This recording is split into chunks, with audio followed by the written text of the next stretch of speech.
Hello, everyone, and welcome to another story time brought to you by me, Miss Sasha. And I hope that you all have been enjoying me reading this book here, the second part to JD and the Great Barber Battle. This one is JD and the Family Business, written by J. Dillard, illustrated by Akeem S. Roberts. Who does the best hair in the family, y'all? All right, so if you all aren't caught up, if you all are not familiar with this story and this is your first time, I highly recommend you go back, of course, and listen to the first chapter because I'm about to read chapter 8. So you got to get caught up. So you got to go back and listen to the first 7 chapters. Okay. And if you're not familiar with JD and the Great Barber Battle, then you need to go back and listen to that whole book that I read already. Okay. JD is the great barber in Meridian, Mississippi at the age of 8 years old. And now this book, his sister Vanessa, she wants to start a YouTube channel with him and her friend Jessica because they believe that they can actually make it big in the YouTube world, all right, showing off their skills, cutting hair and doing hair. So here we go. Here's chapter 8, Legend Only in My Own Mind. The next day, I was so eager for Jessica to call us that it was hard to sit still. At breakfast, I played with my bacon, flipping it back and forth with my fork. "Hey, JD, are you planning to eat that bacon or just flip it until it's cold?" Granddad asked. "If you need an outlet for your energy, I'll gladly teach you to cut the lawn," he said. For Father's Day, Mom had bought Granddad a motorized lawnmower. He had used a manual one for years. But when my grandmother inherited her brother's lot next door, adding lots of extra grass, my mom wanted to help Granddad. "Hey, thanks, baby. I hope this new machine doesn't make it too easy," Granddad had said. He liked to do yard work to keep in shape, he told me, especially after he had had a heart attack a couple of years ago. I bit into a strip of bacon and watched Mom gather her things for work. That's when the phone rang. "Hello, Jessica," Mom said. "Would you like to speak to Vanessa?"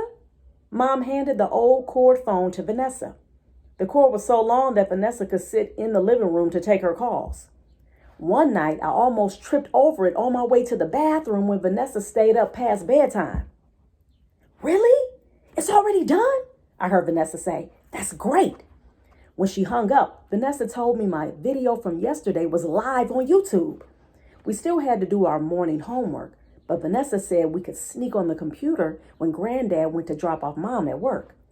"But Vanessa," I said, "we aren't supposed to go on the computer without someone watching us." Vanessa sighed. "It will only take a few minutes. JD, I memorized the password." Vanessa laid out our multiplication workbooks on the kitchen table so they would be open in case Granddad came back early. I'll just do a few of your math problems first so it looks like we've been working," Vanessa said. "It's 4th grade math. I already know it." I didn't need her help. I was really good at math. When I was done, I moved like a secret agent into the living room. "Why are you tiptoeing, JD?" Vanessa asked. "Walking like normal. No one is here." Even though there was no one home to catch us, we knew we had to be fast. I sat by Vanessa at the computer, my palms sweaty. She was as cool as a cucumber, as my grandmother would say. I don't know why it seemed so much easier for her to break the rules. I thought back to her telling me to not be a scaredy cat. "There it is," Vanessa said, pointing to the screen. The video was about 90 seconds long. Wow, that was short. We have been outside filming all day. Jessica had added some cool special effects, like a floating title and some background music. Even though the shot was clearer, it still didn't look as good as some of the videos Vanessa had shown me of other kids on YouTube cutting hair. I could see by the date that Jessica had uploaded it the night before. It only had 25 views and no comments. I guess we had to give it time to get some more attention, but I was still disappointed. A car pulling into the driveway snapped me out of my thoughts. Granddad was back. Vanessa quickly turned off the computer and we raced back to the workbooks waiting for us in the kitchen. I have a new idea for the next video, I told her. Well, it is my turn to go next, Vanessa said. Vanessa was busy doing math problems as if she had never left the table.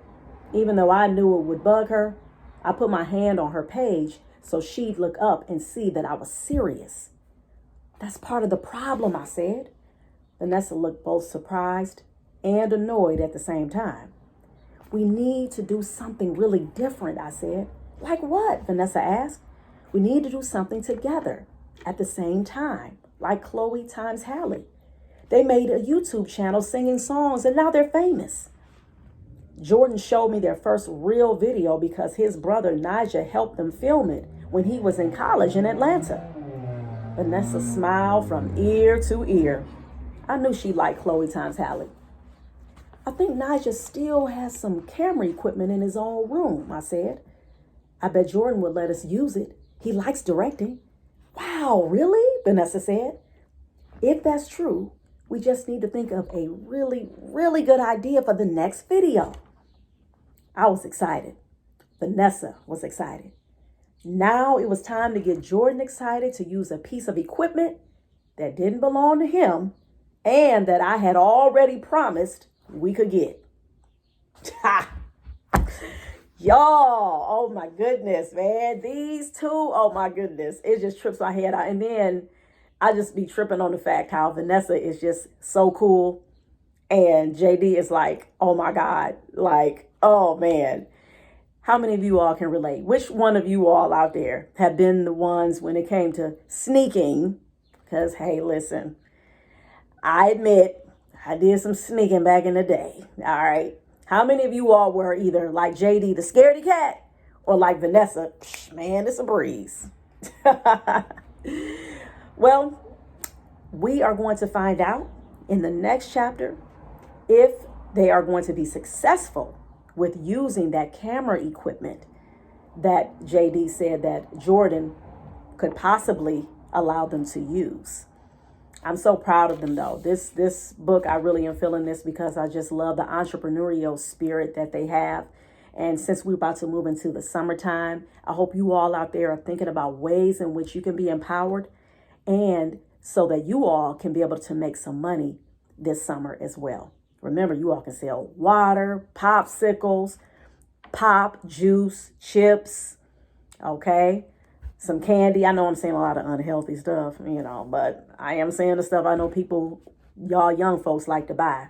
Or you can venture off into making some t-shirts and things. You can do that as well, which I highly recommend those types of things. So with that being said, that's it. I hope you all enjoyed that chapter. And make sure that you like, subscribe, and share these videos. And last but not least, make sure you are reading for at least 30 minutes a day. I'm Miss Sasha. Peace.